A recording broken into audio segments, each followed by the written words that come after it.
আসসালামু আলাইকুম। লাউয়ের রোগ প্রতিকারতা দমন নিয়ে আলোচনা করছি।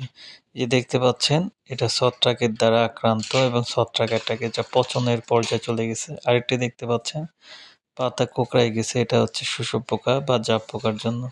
পাতার নিচে সবুজ পোকা থাকে, রস চুষে খায়, এর ফলে পাতা কুঁকড়ে যায়। এটার প্রাথমিক লক্ষণ।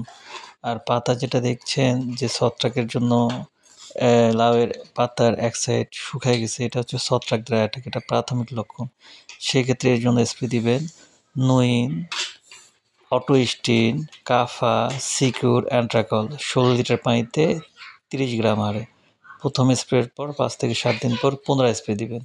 আর পাতা যে কুঁকড়ে যাচ্ছে এর জন্য দিবেন ইমিটাপ, ইটাপ, টিডো, কনফিডর, অ্যাডমেয়ার ১৬ লিটার পানিতে ৬ থেকে ৭ ml। প্রথম স্প্রের পর ৫ থেকে ৭ দিন পর পুনরায়।